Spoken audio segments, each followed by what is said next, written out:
Welcome back to the channel, everyone. It's been a while. In this video, let's show you around my garden at the end of February as spring finally arrives. So let's get straight into it. Great northern exotic, botanist vibes hypnotic.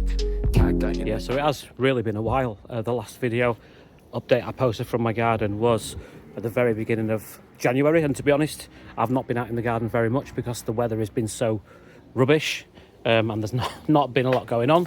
But over the last few days we have got some blue sky and a little bit of heat, so I thought I'd give everyone an update and to show where my garden is at the minute and what the plans are. Now you'll see as I walk around, I will show you the desert bed under the cover.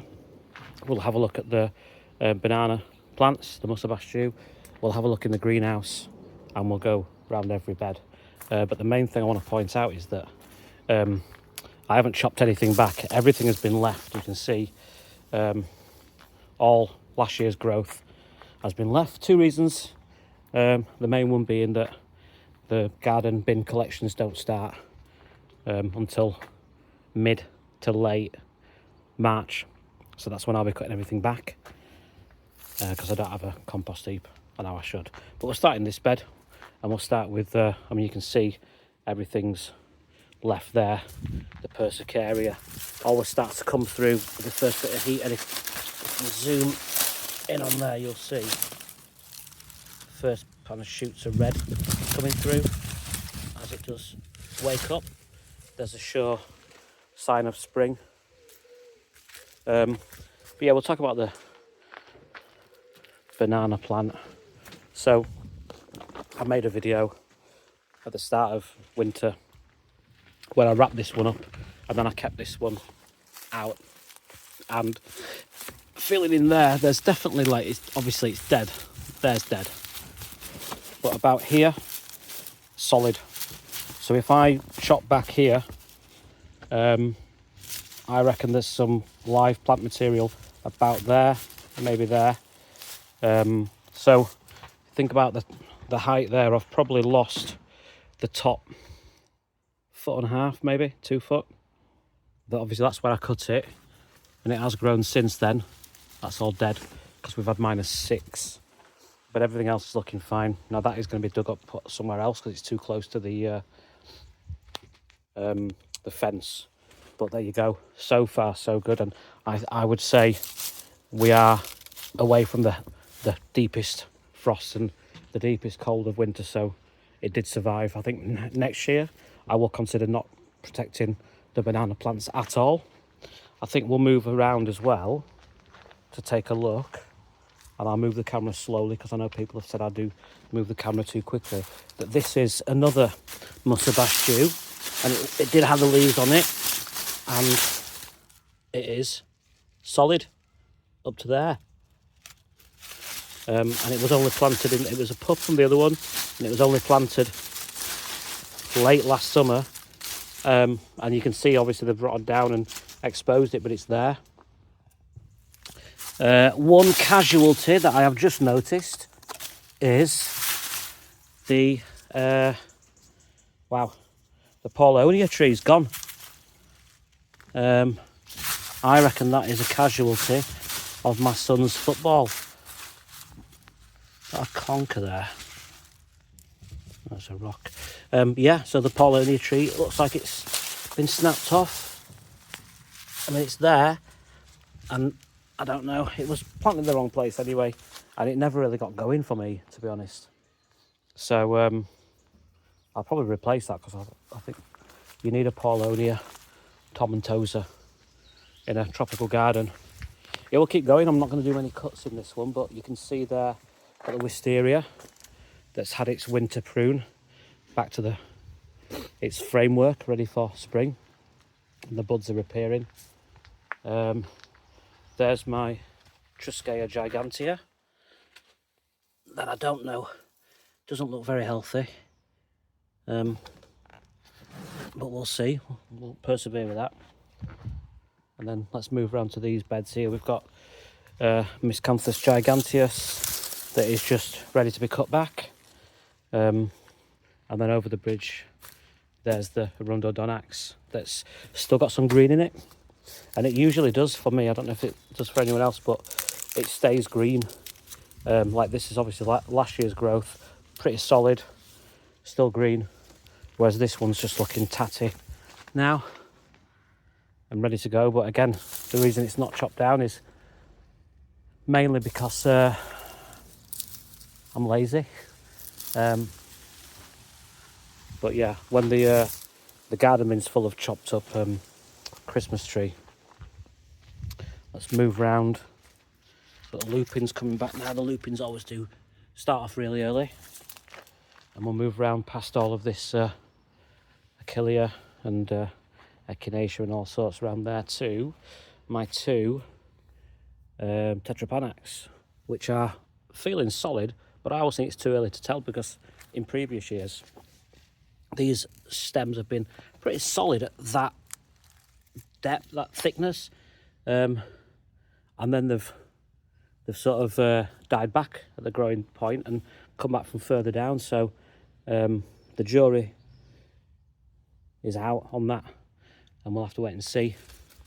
Trachycarpus is obviously doing fine.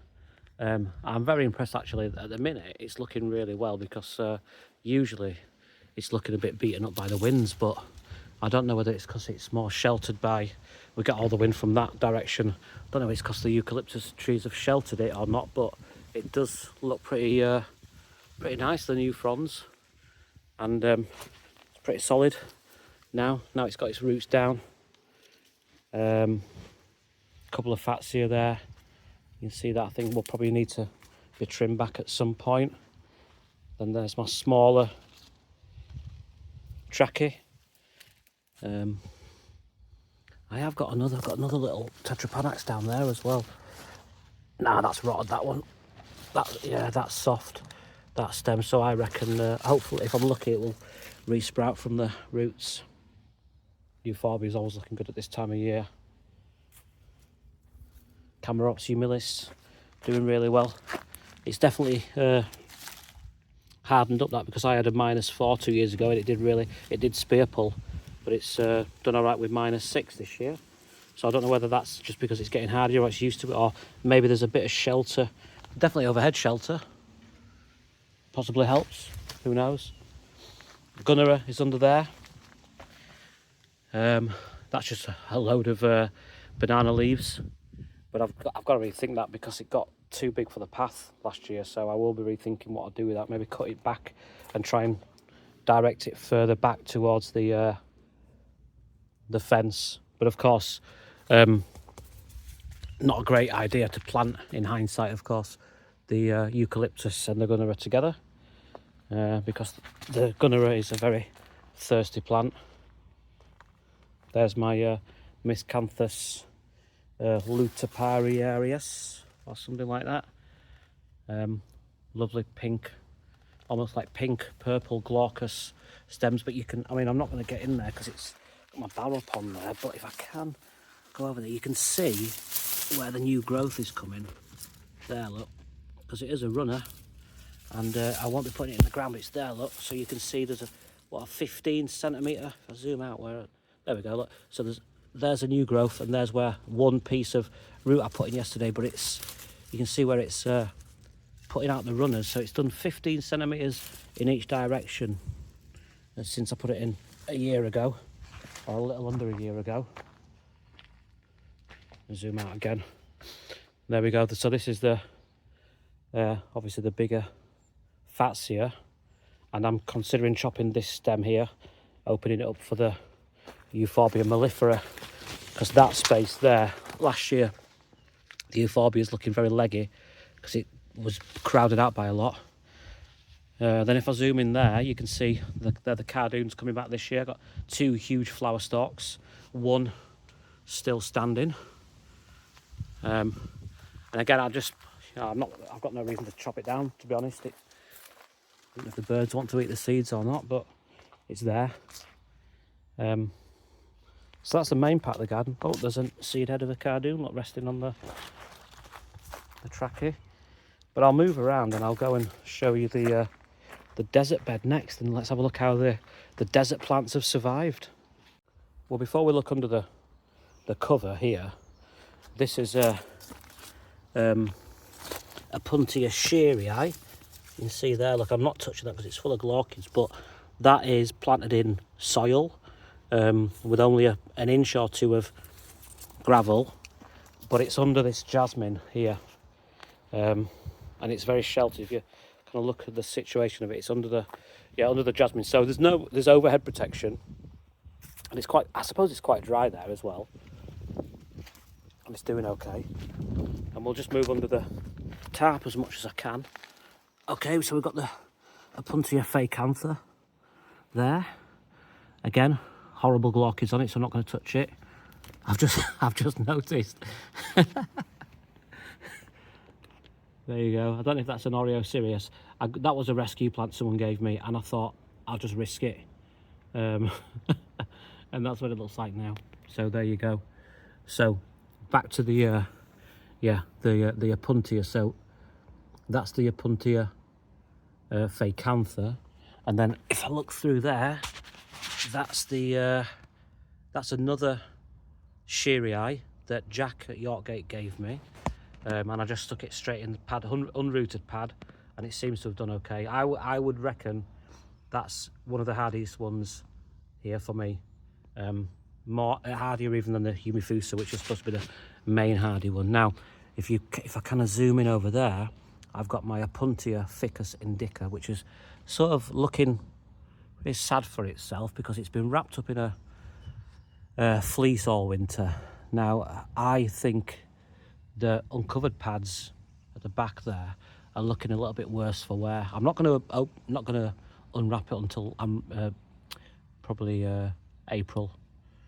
But yeah, I mean, it's alive, because if it had rotted properly it would have collapsed on itself, I would say. But it's looking alive but not looking great, and I would say that is, of all the Opuntia, the least hardy, the most tender that I've got outside, and it is a risk, but it is nice. I think it's the nicest looking one, so it's a risk I'm taking. That's all the Opuntia. Oh no, we've got the Opuntia there, vulgaris, I think, or fragilis. I always forget between fragilis and vulgaris. Probably vulgaris. It's looking a little ropey but alive. The pads are, yeah, it's solid, and it's looking okay. Elsewhere in the bed, this is Echeveria agavoides, I think, which is the Echeveria or Echeveria that you just get if you buy one from a garden centre. This is the one. Now this was frozen solid, like literally frozen solid, for about 2 weeks back in January, and it is alive, which is incredible. And I didn't wrap this. This was just, it is slightly under the shelter, but I didn't wrap it, and it's yeah, definitely a survivor. There's another one down there that I forget the name of it. There's the Echeveria that I got from David Quayle in Bradford, that's done really well, survived and spread in. There's the Aloe striatula, that's the last year's flower stalk, but behind it, it's sprouting more stalks from the base, so that has survived, and some people say that goes down to -20, and I do believe it. Then we've got the Serentia bruckii. I want to say that with a Polish accent. Bruckii, that is survived. If you want a barrel cactus outdoors, go for that one. I've got over there, well, you can see the agave, the two big Americanas. There's Americana in the pot, and then I've got Parii Mexicana, Neo Mexicana down there, which is looking okay. And then I've got these Aristatas, that this one's dead because it was, I suppose, planted too deep. But the ones over there are looking nice and stressed and pink. And then I've got the yuccas, the rostratas, and the linearis doing okay. The Washingtonia filibuster, I'm calling it Washingtonia filibuster, is alive, I think. Spear pulled last year, and what I did differently this year is I sort of looped the fronds together to make the crown a bit tighter around it, but I didn't fleece it, so we'll see. I always think that one's a temporary plant for me, and it will die at some point. So I'm pretty happy with the desert bed, and everything's looking great. Let's go and have a look at the greenhouse. I should give a quick hat tip to Jack at Yorkgate, who's donated some carnivorous plants for a little project I've got going on elsewhere, as well as a few other plants. So cheers for that, Jack. Right into the greenhouse, and you will see it's mostly still wrapped up. So we'll just ignore the plants on the floor, and I will take this down. So this got down to 1.2 degrees for one night when I forgot to turn the radiator on. But I've done loads of videos on this heat. I've got the thermostat and I've got the radiator, but I think the lowest otherwise is like 5 degrees, and you can see everything is I don't always come in and check, to be honest, but that agave parrii at the back's not looking great. One thing that has gone is that Haworthia retusa. That's gone. But everything else, touch wood, has survived. And I'll just give a little pan around. The plants that I care about, that I really want to keep alive, have all done okay. We'll move around. Yeah, I think when I take the bubble wrap off, I will do a better video showing in more detail how the plants are doing. But apart from that, that's my garden towards the end of February, when it feels like the first bit of warmth has returned to the air, and we are hopefully heading into spring. Thanks for watching. See you in the next one.